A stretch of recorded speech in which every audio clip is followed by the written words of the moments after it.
Yo guys, what's up and welcome back to the channel and welcome to an all new series Koenigsegg'S Dagbok, which is the Swedish term for diary, where I'll be talking about every single Koenigsegg model ever created all the way from 1994 to 2023. And welcome to episode 1, where I'll be talking about the first ever Koenigsegg to ever be created, i.e. the CC prototype. So let's get right into it. And of course, this was created in Christian von Koenigsegg's. It started off life in Christian von Koenigsegg's very own garage, where he built it with his own funds. And later on in 1995, he applied for a grant to the Swedish board, and he was in fact granted a $150,000 loan for technological developments. And he spent the next 2 years creating a proper subframe and a proper composite prototype powered by a 4.2 liter Audi engine, and he took it to a BPR race at the Anderstorp raceway, where test driver Rickard Riedel lapped the entire circuit a whole second faster than the current pole sitter, which was the Lamborghini Diablo. So this shook a lot of highs. I mean, a proper brand new prototype created right in Sweden that was able to dethrone, basically destroy a Lamborghini Diablo at the Anderstorp raceway was literally something right out of the blue. And of course, Christian also hired 2 clay modelers from England who worked on Lamborghini and Jaguar projects to sculpt the carbon fiber mold. But by then, Christian had exhausted the $150,000 loan that he had gotten.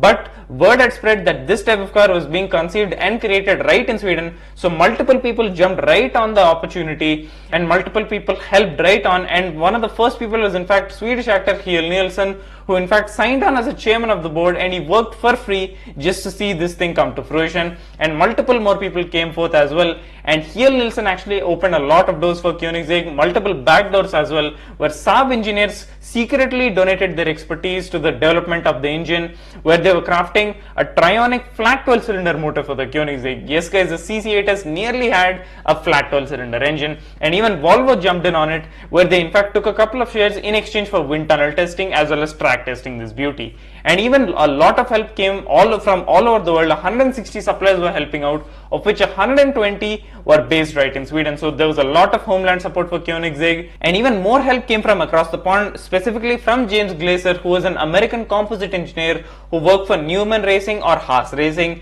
and in fact shifted to Sweden in '96, and he was in fact unemployed. So he called to join in on the project, which he did, and he guided Christian von Koenigsegg, and they created the Kevlar reinforced carbon fiber tub and the bigger parts of the car, which were literally like Lego like components.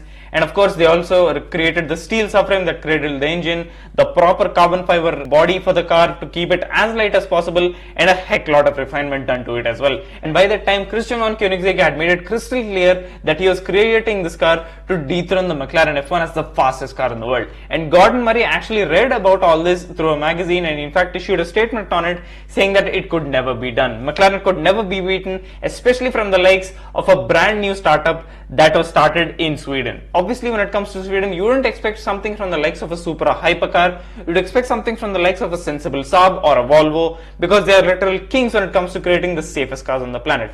But Christian von Koenigsegg set out to create something totally different, and that is what we know today as Koenigsegg. And the CC prototype, or the CC V8 as they called it, was literally something right out of the book. And quite a lot of help came from Glaser's friends at Swift Engineering in California, and they helped in development of the Kevlar reinforced carbon fiber tub and keeping every single big piece of the car as one piece, as literally like Lego components, and to be carbon fiber as well, because well, literally Christian wanted this car to dethrone the McLaren F1, so he had to keep it as light as possible, and he was taking every route to do so. And by then, the company was actually doing really well, capital was growing, strangers were walking through the doors offering to help, checks were being written, everything was on the up and up. And in fact, there were 8 million shares in circulation by that, each valued at $2.50, and that equates to a net worth of $20 million. Wow. I mean, that is a proper cooking session right there. They literally cooked for those many years. And Specialty Motor in Stockholm turned that bone stock Cobra engine into the fire breathing engine that we know, and that was a 4.6 liter supercharged V8 that put out 655 ponies and 750 Newton meters of torque. Some mad numbers, literally more powerful than the McLaren F1. So it definitely was right up there, and it was destined to defeat the McLaren F1. And the car on its own was literally yet to be finished, and of course the engine was yet to be finished. Everything was literally yet to be done, because there was still multiple people coming in helping out. Volvo and Saab engineers were still helping out. A lot was still yet to be done. And this is in fact quite refined when it comes to the body, because it was as light as possible, and especially since since it wanted to dethrone the McLaren F1, it had to be as light as possible and put out some mad output of power, which it did. 655 horsepower and 750 Newton meters of torque, which was quite a lot for back in the day, and it was more powerful than the McLaren F1. And obviously by then this thing also set a couple more phenomenal records on paper, of course, where they were literally experimenting with the clutch, where Larry Webster actually flew all the way to Sweden to test out the launch of this car and see exactly how powerful it is.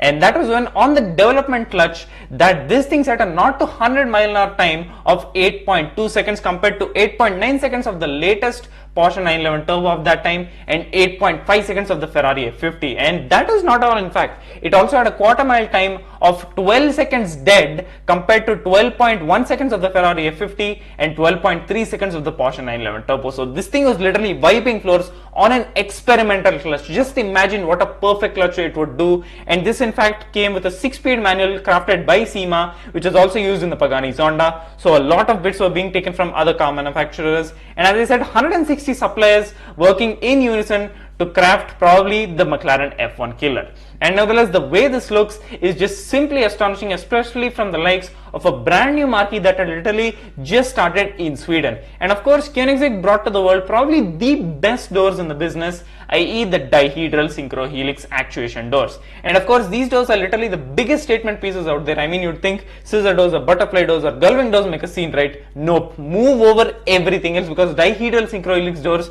create that effect that no other car did, especially back in 2002, which was when the proper CC8S, which was the production car, was launched. It was something completely new, completely unique, completely different, and of course the car on its own was different, but this entire thing literally just changed the look of the car. And this showed that Koenigsegg was not playing around. He was ready to do everything, and he was ready to do it bold. So what do you guys think? Let me know in the comments below. Thanks a lot for watching, guys. Remember to hit that sub button and click the bell to ensure that you don't miss out on any future videos. Stay tuned for episode 2.